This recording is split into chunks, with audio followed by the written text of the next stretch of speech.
No hei, tere tulemast tagasi minu kanalile ja täna ma siis tahaksin teiega rääkida oma loo, kuidas siis minul avastati rinnavähk ja kuidas me oleme täna siis jõudnud sellesse päeva, kus me oleme. Ja kõigil, kellel tekib küsimusi seoses looga, siis jätke kommentaaridesse need küsimused ja ma kas vastan seal või siis ma teen eraldi sellise küsimus-vastus video mingil hetkel. Aga jah, mul on siin ka endal telefonis digilugu lahti, et ma mingite faktide või asjadega ei eksiks. Et saaks kõik kenasti räägitud ja üle käidud. Nii et jah, hakkame siis pihta, et kust minu lugu siis alguse sai. Kui ma ütlen teile, et ma avastasin tüki omal paremas rinnas üleöö, siis just täpselt nii see oligi. Ja kuidas ma selles nii kindel olen, et see just üleöö toimus. Nimelt ma käisin juulikuus sõbrannaga Pärnus Beach Grandi festivalil. Meil oli festivali pass ostetud, meil olid kõik plaanid tehtud, meil oli korter.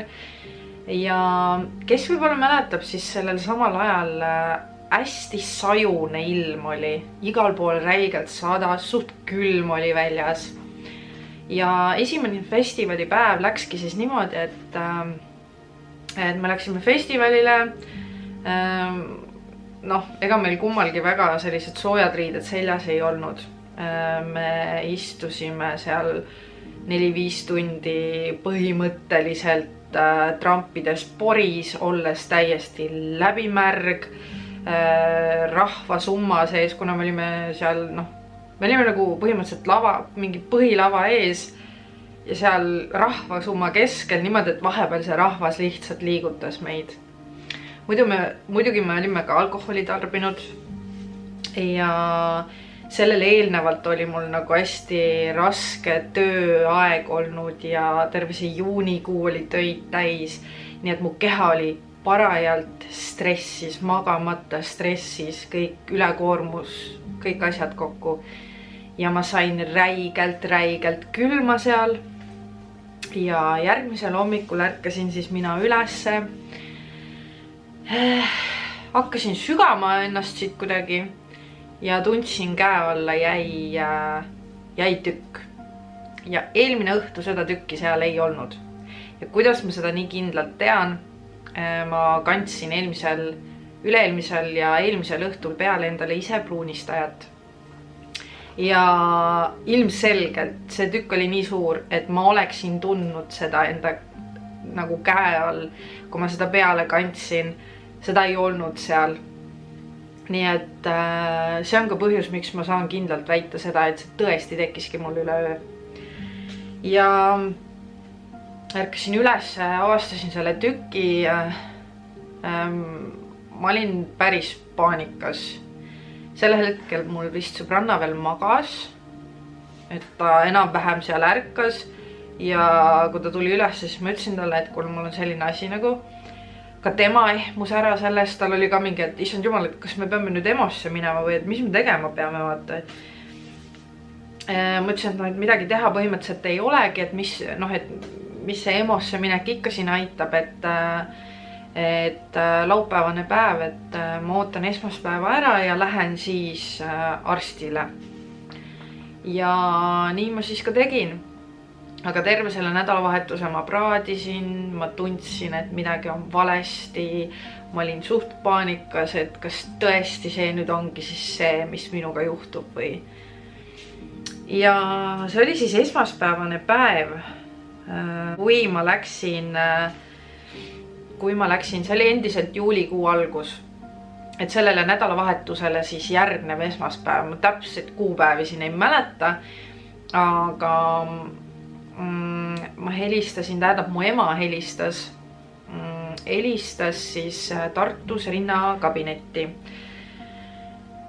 Ja panime sinna siis aja kirja. Ma ei mäleta, kas me saime vist äkki selle aja siis kohe järgmiseks päevaks äkki. Minu arust oli niimoodi. Läksin sinna kohale, ämmaemand oli seal kohal, kes oli väga tore, kellega mul säilis ka ühendus edaspidi. Ta oli väga tore, ta vaatas mu üle, katsus üle ja noh, ilmselgelt minu küsimus oli see, et kas see on rinnavähk. Tema vastus sellel hetkel oli, et ei, et rinnavähk ei ole see kindlasti. Et see tundub, et on selline põletikuline abtsess. Aga selleks, et kindel olla, selleks oleks vaja ultrahelis käia, et ultraheliga kindlaks teha, mis siis siin toimub ja nii edasi. Sain siis saatekirja ultrahelisse ja kuna mul oli põhimõtteliselt järgmine päev vaja merele minna, kuna ma olen meretöötaja, siis mul oli üsna kiire sellega, et noh, merel on ikkagi töökoormus üsna suur. Sa pead palju tõstma, sa pead vaimselt olema tugev, füüsiliselt vastu pidama. Ja sain siis soovituse minna EMO-sse. Ja EMO-sse just sellepärast, et äkki siis saab kiiremini ultrahelisse. Seda sama ma ka tegin, aga ma ei läinud siis Tartu EMO-sse, vaid ma sõitsin Võrru. Ja miks ma Võrru läksin, oli see, et ma tean, et Põlvas koha peal, kus ma siis elan, Põlvas koha peal ei pruugi olla kirurge, kes saaks seda tühjaks tõmmata ja nii edasi ja nii edasi. Läksin siis Võrru EMO-sse. Põhimõtteliselt sealt siis ma sain telefoni teel suhelda siis valvearstiga, kes oli günekoloogiga siis, ja ta andis mulle järgmiseks päevaks kiirelt siis aja. Selge, läksin siis sealt Võru EMO-st koju, kirjutasin veel laeva, et ma ei tule tööle ja läksin siis järgmine päev tagasi sinna Võrru siis günekoloogi juurde. Ja seal vaadati siis üle, seal ma käisin ultrahelis ja ultraheli vastus oli selline, noh, täpselt selline, et abtsess, küsimärk, tsüst, küsimärk. Päris kindel nagu keegi ei olnud, aga näha oli, et siin oli suur vedeliku kolle, et see oli sellist põletikulist vedelikku täis. Ja suuruselt oli ta siis selline üsna siuke nagu palli suurune, selline 4x4x4 sentimeetrit, et siis läbimõõt oli tal selline, noh, ikka oli seda suurust. Ja seal samas siis kabinetis, kui ultraheli tulemus tuli siis kirurg suure nõelaga, tõmmati siis see vedelik mul siit rinnast välja ja vedelik saadeti uuringutele ja mind saadeti siis koju puhkama ja pandi haiguslehele, et selle meretöö nädala olin ma siis haiguslehel. Ja sealt edasi siis toimuski see, et põhimõtteliselt järgneva 2 nädala jooksul oli siis see, et ma käisin ühe korra veel merel tööl, kuna minu meretöögraafik oli niimoodi, et nädal tööl, nädal vaba, siis ma ühe korra veel läksin laeva tööle. Jah, no see oli kuskil seal juuli lõpus, kui ma käisin siis tööl, aga töö juures ma enam väga palju ei tõstnud, sest et see asi hakkas jälle suuremaks minema. Ma tundsin, et see täitus vedelikuga, see oli valus, see oli ebamugav. Ja mulle vahepeal kirjutati ka antibiootikumi kuuri, see ei mõiganud absoluutselt mitte kuhugi. Ja nii ma siis olin, ma läksin merele tööle, ma seal lihtsalt ütlesin oma töökaaslastele, et teate, mul on siuke asi ja ma igaks juhuks ei tõstaks mingeid raskeid asju, et ja niimoodi ma selle nädala ära tegin. Aga see sai suht kohe selgeks, et see asi ei taandu iseenesest, see ei lähe alla iseenesest. Ja läksin siis tagasi ja sinna samma Võru EMO-sse. See on siis juba augusti algus põhimõtteliselt. Nagu et siis 6 aega hiljem uuesti läksin tagasi. Ja tehti siis uus ultraheli. Ma läksin siis esialgu EMO-sse, siis konkreetselt jälle läksin... kas ma läksin EMO-sse või? Võt ma ei mäleta seda enam, kas ma helistasin otse nii-öelda siis sellele gynekoloogile ja panin sinna ja läksin siis sealt kaudu. See võis olla ka niipidi. Pigem vist oligi see niipidi, et ma panin aja naistearstile uuesti ja ja sealt kaudu siis oligi siis, siin on see 10. august mul kirjas igatahes, et sealt siis mind saadeti, kuna kirurg oli EMO-s, kõigepealt tehti ära muidugi ultraheli, tehti ka kompuuteruuring, et noh, vaadata siis üle, et mis siis toimub. Kõik siiani, mis vedelik välja tõmmati juulikuus, see, mis saadeti uuringutel, oli korras. Nüüd seekord ultrahelis samamoodi jällegi, noh, abtsess jälle veits oli suuremaks läinud ta suuruselt. Nüüd oli 5x5 sentimeetrit. Kompuuter midagi hullu nagu ei näidanud, ultraheli näitas, et seal on vedelik sees, noh, tõmbame siis välja. Siis oli juba see, et siis enam nõelaga seda ei punkteeritud, vaid löödi mind EMO-s lauale, lõigati lahti siis siit pealt ühest kohast. Tehti sinna selline pisikene lõige, noh, ta oli siuke, noh, ei olnud sentimeetrit ka võib-olla mitte. Ja pandi sinna treen sisse, et see treen siis väljutaks seda vedelikku sealt, et ta saaks ära paraneda. Kes mäletab, siis see aeg oli hästi kuum, hästi kuumad ilmad olid. Treen oli mul siis siin rinnas päris pikalt, ma ei mäleta päris täpselt, kui pikalt see oli seal, aga no ta oli ikka seal pikemalt, kui ta oleks tohtinud olla. Teda ühe korra veel, see treen oli siin sees, noh, ühesõnaga, kui see treen pandi, siis põhimõtteliselt 2 päeva hiljem lõi mul 40 palaviku. Ma vaevlesin kodus põrandal pikali, mul oli nii halb olla, aga kuna ma olin tolle päeva kogu see antibiootikumi ära võtnud juba, siis mul oligi see, et kas ma kutsun kiirabi või ma võtan antibiootikumi. Ma tegin tollel hetkel selle otsuse, kuna paratsetamool mitte miski ei aidanud lihtsalt. Ja ma mõtlesin lihtsalt, et noh, et mul õnneks maja kõrval on EMO olemas kohe, et noh, küll ma sinna ikka jaksan roomata, eks ole. Ei tea, kui õige otsus see oli, aga ma võtsin antibiootsi ja sain palaviku ise alla. Seni kuni see treen mul siin rinnas oli, ma käisin iga päev, sõitsin Põlvast Võrru, et iga päev nad vaatasid selle treeni üle, vahetasid, puhastasid haava ära, panid plaastri peale. Mul olid antibiootikumid peal, mitte muhvigi ei aidanud, see oli valus, see oli ebamugav, kõik oli väga pahasti ja halvasti.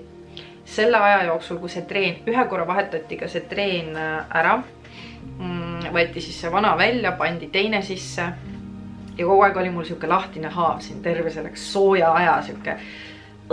Ma ei saanud magada, mul oli, ühesõnaga see oli nii raske ja vastik periood, kus ma ise nagu, ja ma selle aja jooksul nagu kordagi ise ei mõelnud, et see võiks olla kasvaja või sest et kogu aeg oli jutt sellest, et abtsess, põletikuline vedeliku kogust tuleb nagu vältida, et välja saada selleks, et ei tekiks, noh, mis iganes.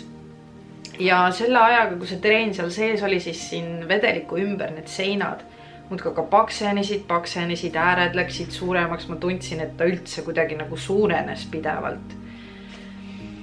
Ja lõpuks, kui see treen välja võeti, noh, jällegi vahepeal, kui terve see aeg, kui see treen sees oli ja kui teda vahepeal nüüd seda treeni vahetati, siis jälle vedelik saadeti uuringutele, tehti mul ultraheli veel mitu korda, tehti veel kompuuteruuringut, mitte miski ei näidanud, et see võiks olla midagi halba.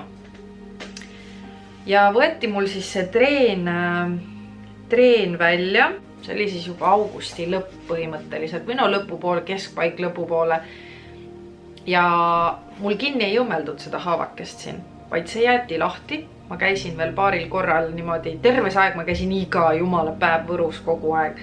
Kogu aeg puhastati haava, vahetati plaastreid, tehti ultraheli, kompuutreid, kogu aeg minuga tegeleti, kogu aeg. Ja võeti see treen lõpuks välja. Paar korda veel siis käisin iga päev sinna Võrru ja siis põhimõtteliselt oligi see, et noh, et nüüd peaks laskma siis nagu sellel ära paraneda ja peaks need seinad ka siin kokku tõmbama. Aga juhtus see, et noh, see haav oli siin mingi nädal-kaks selline lahtine, ma pidin kogu aeg siin ise puhastama ja vahetama neid plaastreid. Et sealt tuli kogu aeg seda vedelikku, kogu aeg sihuke rõve vedelik, kogu aeg immitses seda ja soojad ilmad olid jälle ja siis oli see asi, see oli, noh, mul on pildid sellest, kuidas mul on rind 2 korda suurem kui teine rind, kui terve rind. Ja see oli õudne lihtsalt. Ja seni, kuni see haav siis paranes, ma ei läinud rohkem arstile. Ma olingi põhimõtteliselt mingi 2 nädalat enam-vähem 29. september ehk siis põhimõtteliselt jah, 3 nädalat ma lasin lihtsalt sellel paraneda. Ma käisin lõpuks siis septembri alguses jällegi Võrus EMO-s, sest et noh, jällegi see asi oli suurenenud ju. Et miks ma sellest lahti ei saa, miks see ära ei kao. Ja seal põhimõtteliselt anti mulle läbi lillede mõista, et meil on juhe koos, me ei saa aru, mis toimub. Igaks juhuks anname sulle saatekirja mammograafiasse Tartusse. Ma helistasin, ma panin aja sinna. Ja terve selle aja, kui see kõik toimus, ma olin ka ühenduses tegelikult Tartu rinnakabineti ämmaemandaga. Ja miks ma tookord ikkagi sinna Tartusse ei läinud, oli see, et oli puhkuste aeg. Kõik võimalikud spetsialistid puhkasid ja ilmselt oli see ikkagi minu enda lollus, et ma ei läinud õigesse kohta. Noh, septembrikuus siis ma sain lõpuks mammograafiasse Tartusse rinnakabinetti. See haav oli enam-vähem juba kinni. Ja noh, rind oli suur, paistes põletikus. Ja tehti siis see mammograafia. Arst helistas mulle tagasi. Ütles, et tema otseselt midagi nagu halba ei näe, aga ta sooviks mind saata uuesti ultrahelisse ja punkteerimisse siis, et noh, et seda vedelikku sealt välja saada. Et see on põhiline, et seda vedelikku seal sees ei oleks, et ta liiga kaua siin ei oleks. Ütlesin, et okei, selge. Põhimõtteliselt järgmisel päeval siis juba 30. september, see oli siis juba septembri lõpp, kui ma siis olin seal ultrahelis. Pandi mind siis sinna pikali, noh, tehti põhimõtteliselt sama protseduuri, mida Võrus tehti. Seekord, mida tehti teisiti, oli see, et võeti sellest paksenenud seinast, mis oli siin vedeliku ümber, võeti siis biopsia. Biopsia siis tähendabki seda, et tehakse sisse lõige, sisestatakse siuke suurem nõel, mis siis võtab nii-öelda 3 tükki sellest kestast, mis saadetakse uuringutele. Ja muidugi ka see vedelik saadeti uuringutele jälle ja samal ajal, kui ta seda vedelikku sealt võttis või seda punkteeris seal, siis ta ütles ka, et põhimõtteliselt samal ajal, kui ma seda vedelikku välja tõmban siit, seda tekib juurde, et see on kummaline.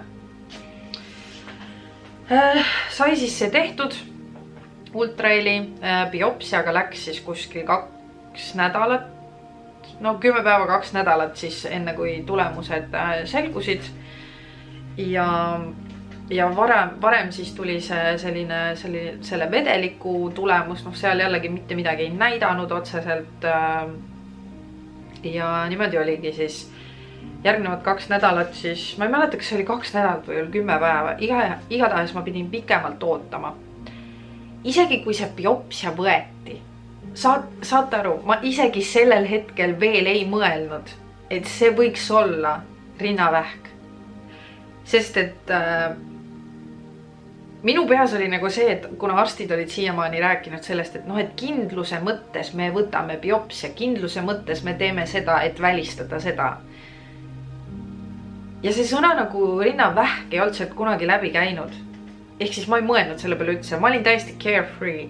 Ma olin mingi, okei, ma saan abi, see on mingisugune erilisem asi ja kõik läheb hästi. Lõpuks tuli see tulemus. Kas see oli äkki 11. oktoober?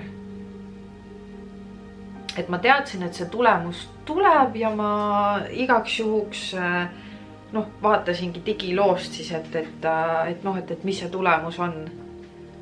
Ja sealt vaatas mulle vastu päris hirmutav diagnoos või tulemus. Muidugi see oli sellises arstide keeles, seal oli kirjas siis invasiivne duktaalne kartsinoom. Ja läksin guugeldama seda ja sattusin ikka korralikult paanikasse, korralikult. See oli moment, kus I lost it. See oli nagu see moment, kus see oli nagu, mis toimub, mul on vastuseid vaja, mis asi see oli just, mida mina oma digiloost lugesin. Ja ma kirjutasin kohe sellele ämmaemandale seal rinnakabinetis, et mis asi see on. Ja ta helistas mulle tagasi ja tema sõnad mulle olid, et jah, Merili, pilt ei ole ilus. Annan sulle saatekirja kiirkorras onkoloogi juurde. Ja see kiirkorras onkoloogi aeg, ehk siis selline esmane aeg oli pakkuda alles vist, ma ei mäleta tollel hetkel vist, kus 2-3 nädala pärast. Et selleks, et siis saada see diagnoos. Ja noh, panin selle aja kirja ära, et noh, vahet ei ole siis, et ootan. Selle aja jooksul käis mu peast läbi tuhandeid mõtteid. Ma olin ennast maha matmas juba põhimõtteliselt. Ja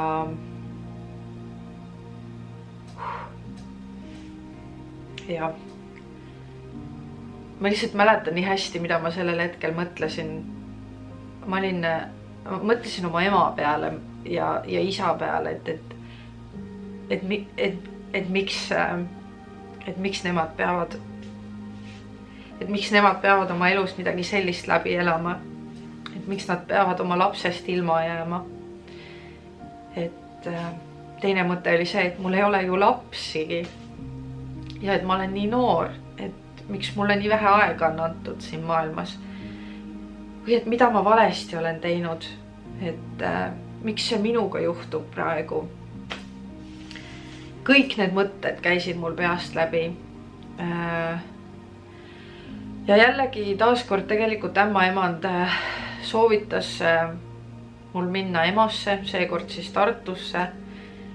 Selle mõttega, et äkki ikkagi saab varem onkoloogi juurde, et äkki EMO-l on võimalus, kuna see asi on põletikus ja paistes ja kole, et äkki on võimalus saada varem onkoloogi vastuvõtule. Seda kahjuks ei juhtunud, ei olnud mulle seda aega pakkuda. Tulin siis Tartust tagasi Põlvasse koju ja olin paanikas, ma nutsin. Selle aja peale ma olin, kuna see diagnoos oli juba nagu kindel, mul oli lihtsalt vaja, et see läheb nüüd nagu paberile onkoloogi poolt kirja, et mul on kasvaja, et määrata siis ära, et mis staadiumis ta on ja mida üldse teha saab ja nii edasi ja nii edasi. Siis ma juba rääkisin emaga, isaga, sõbrannadele andsin teada, et selline asi on. Ja siis tuli mulle järgmine päev kõne. Ma ei mäleta, kas see oli vist järgmine päev, jah.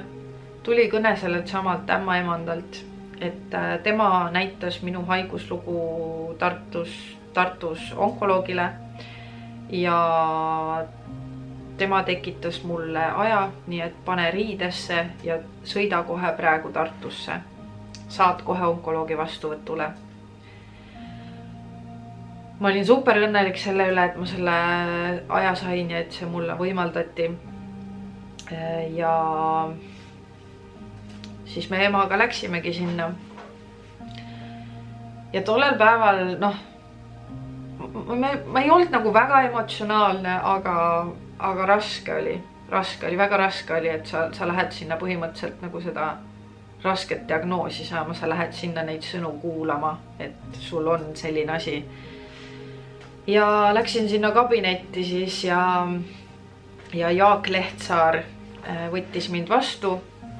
Ülimalt tore arst, ülimalt tore arst igas mõttes, noh, vaatas mu üle seal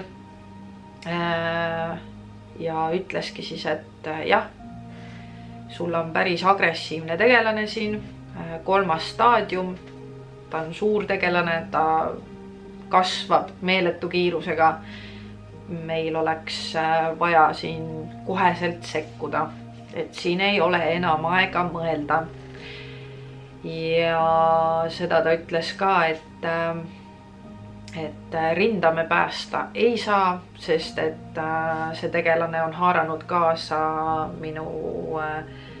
minu rinnast siis ka naha, et juhul kui me jätame selle naha alles, siis fakt on ka see, et põhimõtteliselt ma olen seal kabinetis tagasi, kas siis 3, 5 või 15 aasta pärast.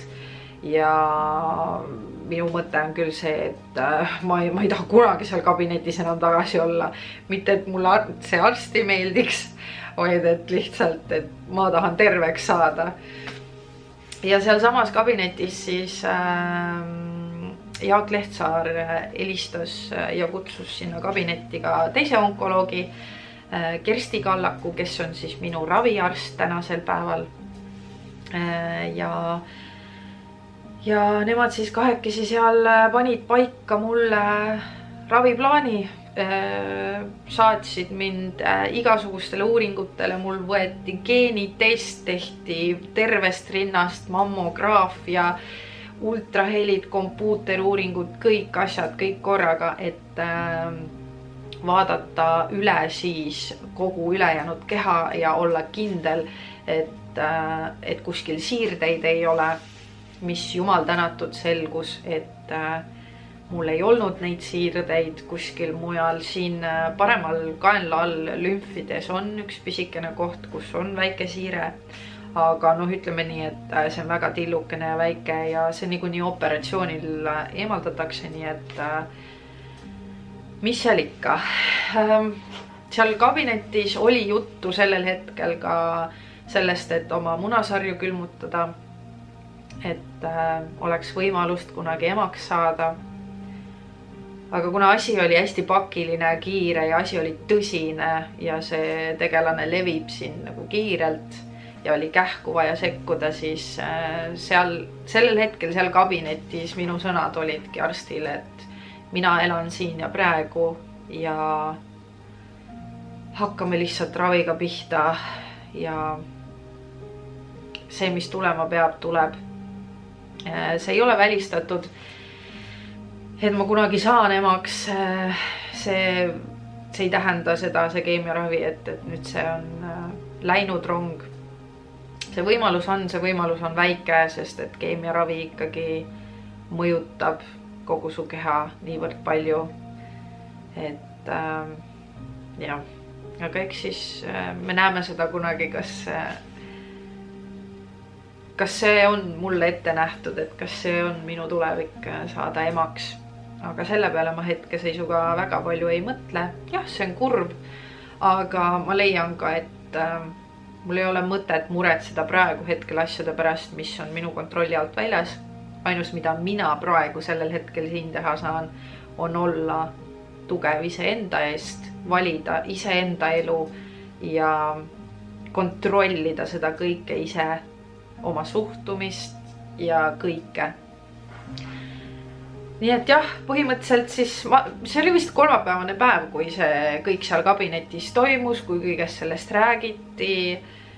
Ja sellel samal päeval mina võtsin vastu otsuse, et selleks, et ise kaasa aidata sellele, et saada terveks ja et see teekond saaks võiduka lõpuni käidud, ma pean muutma oma suhtumist.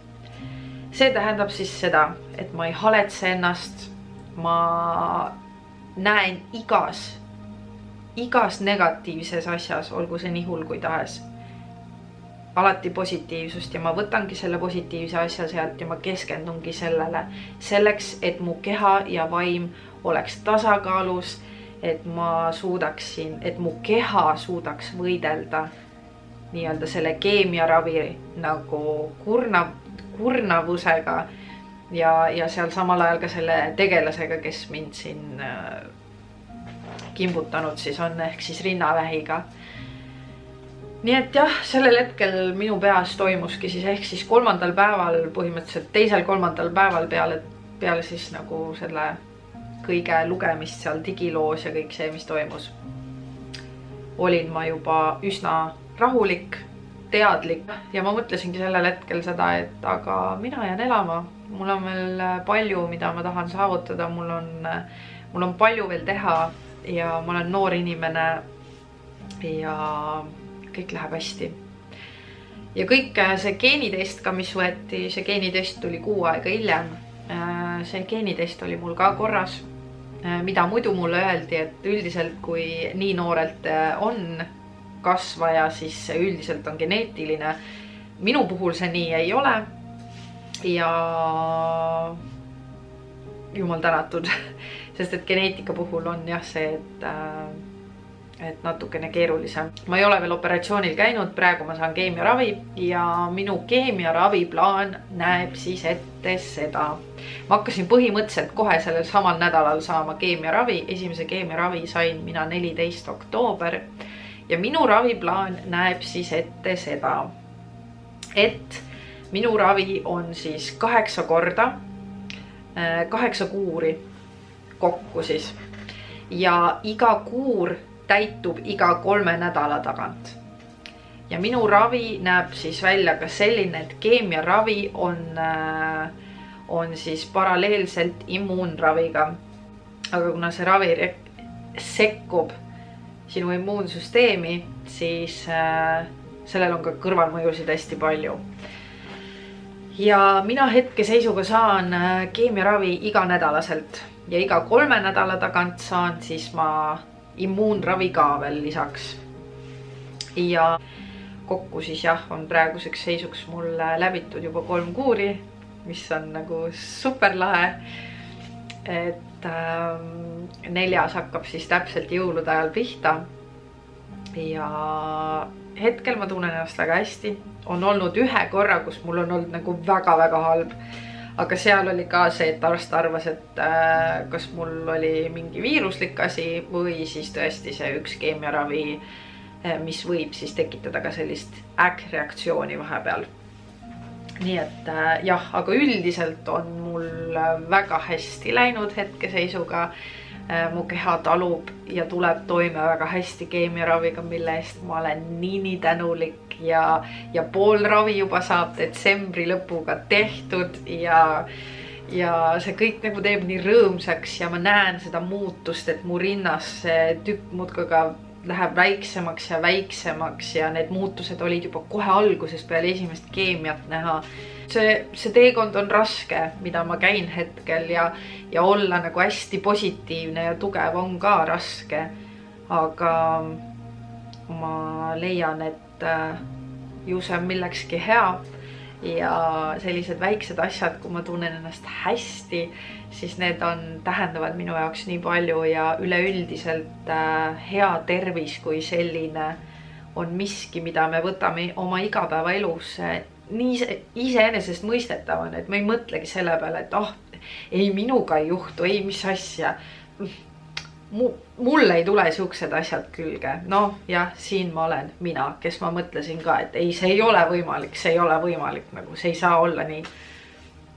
Saab küll. Ja siinkohal ma panengi südamele kõikidele naistele ja ka meestele.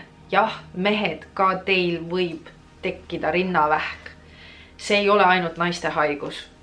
Ja kõik noored inimesed, kes te avastate oma kehas mingid muutused või mingid tüki, palun hakake sellega kohe tegelema. Ma saan aru, et meditsiinisüsteemis meil on pikad ootajad ja mis iganes veel.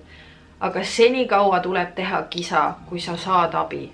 Kui sa saad sinna õigesse kohta, et sa saaksid õiget abi, et sa saaksid teada, mis sul viga on.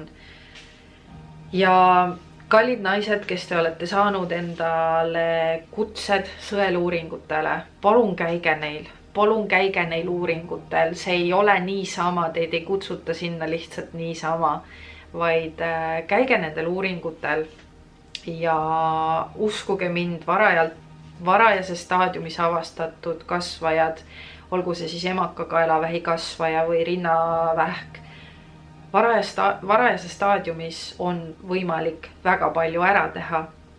Ma panen selle teile kõigile südamele, ka noored inimesed, sest minu diagnoosiga, kui ma sellega avalikuks tulin, siis mulle on väga paljud minust väga palju nooremad kirjutanud, kes on samamoodi rinnavähiga võitlejad või on selle võitluse seljatanud. Nii et jah, seda juhtub tihemini, kui me arvata oskame ja mina olengi siin selleks, et sellest teiega rääkida.